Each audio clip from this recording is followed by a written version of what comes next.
Y muy bien, sean todos muy, pero muy bienvenidos a un nuevo video de esta maravillosa serie que le coloqué Cómo dejar de ser junior, ¿vale? Antes de comenzar, quiero hacer un pequeño paréntesis para explicar un par de cosas, ¿vale? No quiero que se malentiendan algunas cosas. Si bien digo cómo dejar de ser junior, lo cogí como un nombre, porque no se me ocurrió otra manera de cómo describirlo. Esto no significa que yo te esté diciendo que ser junior es malo. No, no va por ahí. Lo que quiero decir es que a veces, cuando tú comienzas tu carrera profesional, te tiene que, de forma natural, dar una transición en la cual tú empiezas a crecer como profesional y empiezas a transicionar en un seniority un poco más avanzado. Ya empiezas a entrar un poquito en el área de los semi-senior, ¿vale?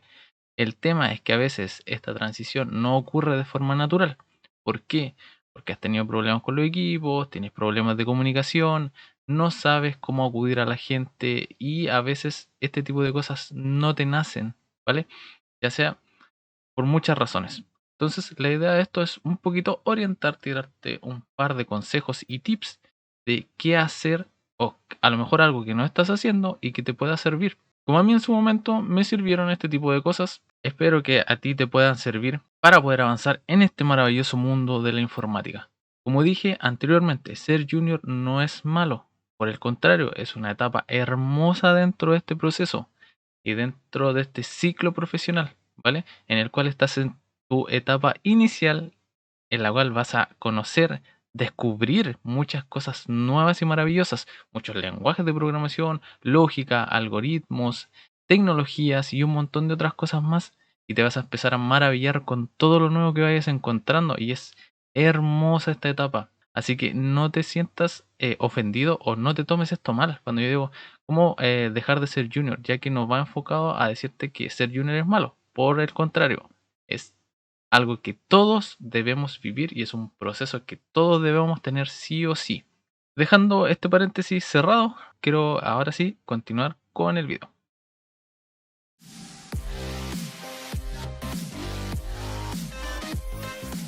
Número uno, aprende lógica o entiende lógica por sobre código, ¿vale? Esto es algo importantísimo que tienes que entender, ¿vale? ¿Por qué? Muchos desarrolladores caen solo en el término de programando se vuelve uno senior. Y no es así, lamentablemente no es así. ¿Qué es lo que tú tienes que desarrollar en esta etapa inicial? Es tu pensamiento analítico, es tu lógica de trabajo, tu lógica de programación. Es lo que más tienes que pulir más que un lenguaje como tal. No te encasilles en un lenguaje. Si bien al inicio te tienes que centrar solo en un lenguaje, que es lo recomendable, no significa que te pongas a codificar por codificar.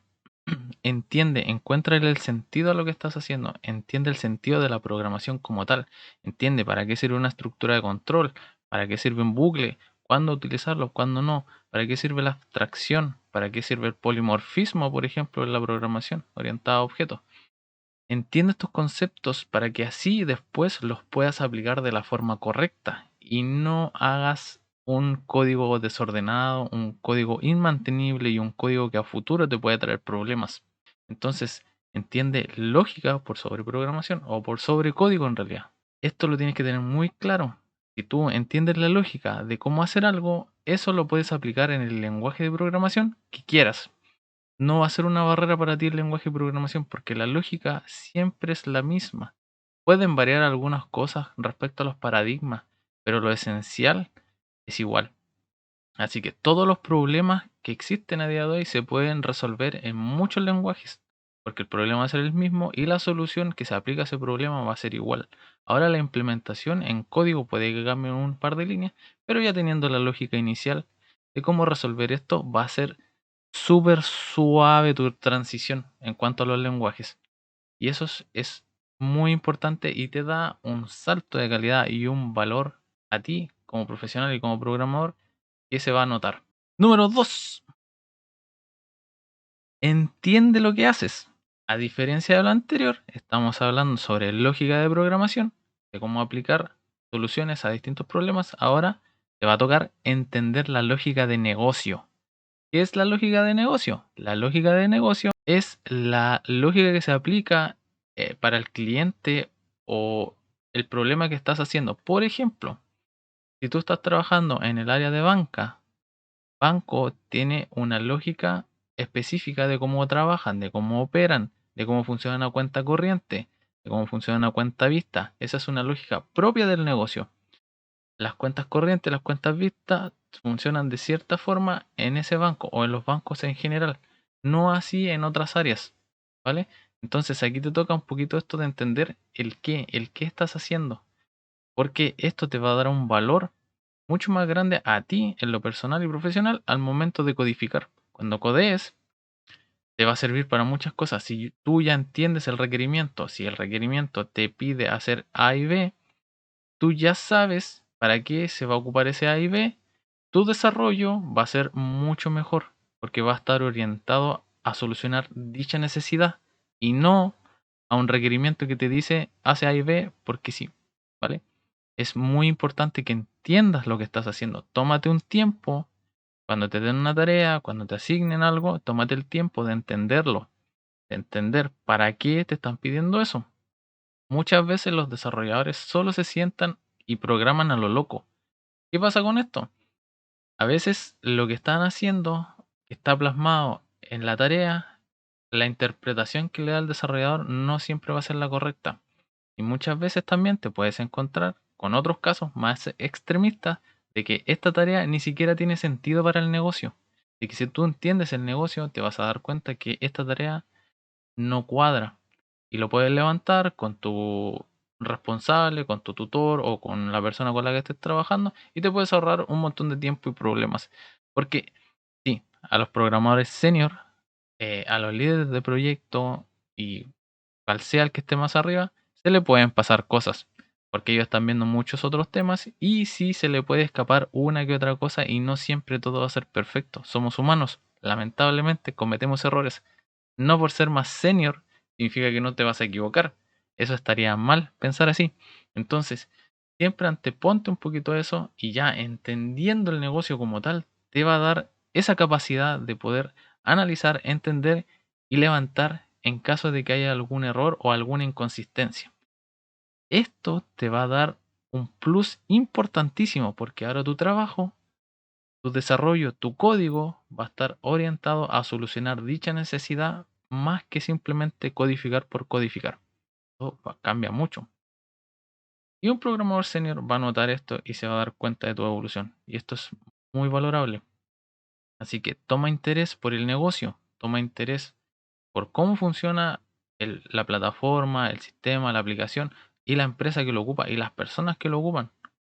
Cómo funciona, cómo lo hacen funcionar, cómo lo utilizan, ¿vale? Esto te va a servir mucho. Número 3. Equivocarse no es malo. Sácate eso de la cabeza, sácatelo. En este momento, eres junior. Equivocarte es normal, súper normal. Es parte de tu proceso de aprendizaje. Te vas a equivocar mucho, sobre todo al comienzo, porque desconoces muchas cosas, porque no tienes experiencia y porque nunca lo has hecho. Es normal que te equivoques. No pienses lo contrario, no pienses que por equivocarte te van a retar. No, sácate eso de la cabeza. Equivocarse es normal y esta es la etapa donde tú tienes permitido equivocarte. Tenlo muy claro. Ya un par de años más adelante, cuando entres a una categoría más semi-senior, más senior o con un seniority mucho más alto, ya equivocarte va a ser más costoso porque cometer un error a ese nivel va a ser a una escala mucho mayor. Entonces el impacto va a ser demasiado grande. Por ejemplo, se va a generar mucho retrabajo. ¿Vale? Así que en la etapa de junior se te permite equivocar, tenlo por seguro. Claro, la idea es que no te equivoques siempre lo mismo, porque si no ahí estaríamos mal. ¿Qué tienes que hacer tú cuando te equivoques? Si te equivocas, analiza por qué te equivocaste. Tómate un tiempo, una pausa y analiza qué es lo que hiciste mal o qué simplemente no hiciste. ¿Cómo lo puedes hacer? Súper fácil. Habla con tu tutor, la persona que tengas al lado, alguna persona dentro del equipo que tenga un seniority mayor que tú y pregúntale, mira, o conversale, mira, yo hice este desarrollo, este era el problema, esta era la necesidad y yo apliqué esta solución. ¿Cómo lo hubieras hecho tú? Y él te va a dar su punto de vista y tú aprende de él. aprende de eso y analízalo. Él tal vez te hubiera dicho, yo hubiera hecho A, B, C y D, y tú solamente hiciste A y B. Y analiza el por qué lo hizo, entiéndelo. Una vez que lo entiendas, te va a servir para futuro no volver a cometer el mismo error. Es muy importante. Si bien se te permite equivocarte, no significa que tengas derecho a equivocarte 20.000 veces en lo mismo, ¿ya? Es importante que aprendas de tus errores. Es parte de tu proceso de aprendizaje, pero tampoco la idea es que te equivoques porque sí y te caigas siempre con la misma piedra. Estaría súper mal. Así que la idea es no tengas miedo a fallar, pero aprende de tus errores. Número 4. Estimaciones de tiempo. Cuando comienzas en el mundo del desarrollo, ya entraste en un proyecto, estás trabajando un par de semanas, un par de meses, ya vas a empezar con este tipo de ejercicios o te van a hacer este tipo de solicitudes. Te van a decir, hey, mira, tenemos la tarea A, ¿cuánto te demoras en hacerlo? En ese momento, como todos, cuando pasamos por ese momento, vas a pensar, "Mm, ¿cómo puedo estimar algo que nunca he hecho y que no sé?" Todos pasamos por esta incertidumbre, todos pasamos por esta pregunta, todos pasamos por este proceso. Una forma que yo te podría aconsejar para que tú puedas desarrollar tu estimación sería empezar a realizar ejercicios tú mismo de forma interna. Ya a medida que empieces a desarrollar, que se te empiecen a asignar tareas, que comiences a estimarte tú mismo. Tú ves la tarea, intenta darle un nivel de dificultad. Sé que al principio va a ser un poco complicado porque no vas a tener conocimiento de nada. Entonces, a medida que empieces a trabajar, te vas a ir dando cuenta de que algunas tareas que a lo mejor son muy similares a otras que ya habías hecho, van a tener una dificultad más baja. ¿Qué va a hacer que una tarea sea más difícil o más fácil? El grado de incertidumbre.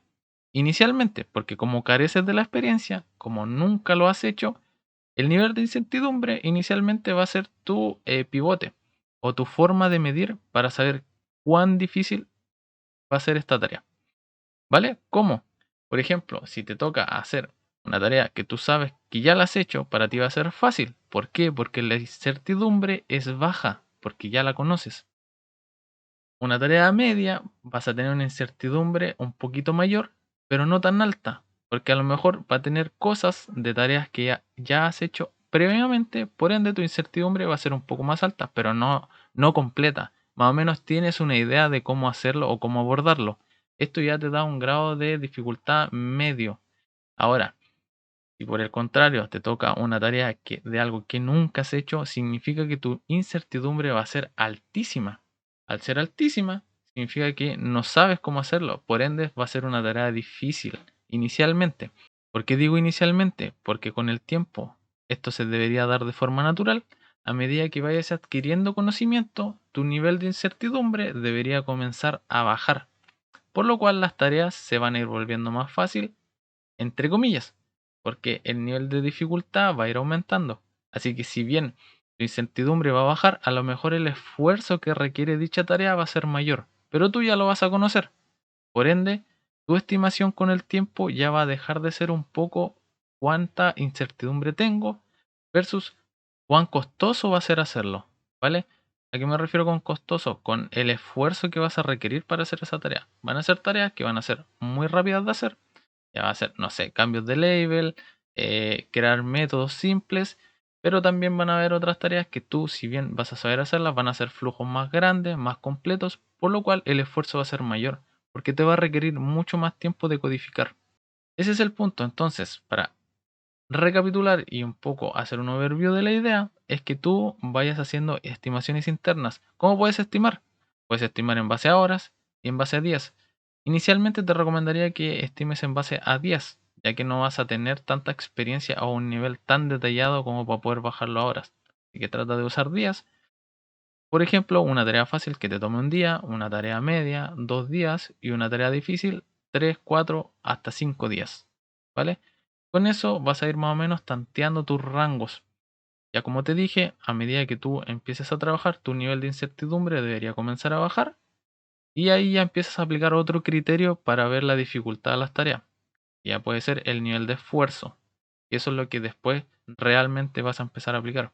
Si bien no siempre vas a tener la certeza o el nivel técnico para saber qué hacer en cada tarea, tu nivel de incertidumbre debería ser mucho menor que cuando comenzaste.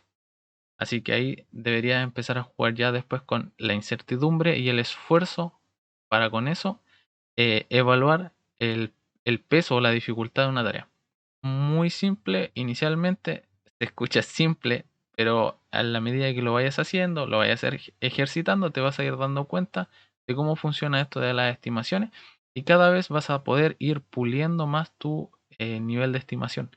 La idea es que después con esto tú puedas entender tus capacidades y así poder proyectarlas en tiempo, porque todo el desarrollo de software se maneja con tiempo, se maneja con alcance, se maneja con fechas. Así que siempre te van a estar pidiendo una estimación, ya sea a alto nivel o a bajo nivel. ¿A qué me refiero con alto o bajo nivel? A alto nivel significa una estimación que puede variar en el tiempo. Es una estimación muy por encima, donde tú ni siquiera ves al detalle la tarea y le dices, ya mira, esta tarea más o menos yo creo que me puedo demorar 5 días a alto nivel. Con eso dejas un espacio o un margen para que puedan ser un par de días más o un par de días menos, ¿vale? Y a bajo nivel significa ya una estimación mucho más detallada en la cual tú la ves, entiendes la tarea, lo entiendes técnicamente, analizas eh, las dependencias que puedes tener y si tienes algún impedimento y dices, mira, para esta tarea yo me voy a demorar 4 días, ¿vale? Pero eso ya es a bajo nivel y con una exactitud mucho mayor. Pero eso, vuelvo a lo mismo, con el tiempo te lo va a ir dando la experiencia, el nivel de incertidumbre que tengas en cada tarea. Eso, espero que estos consejos sirvan, te puedan apoyar y te puedan aportar algo en tu desarrollo profesional. No te lo tomes como una receta.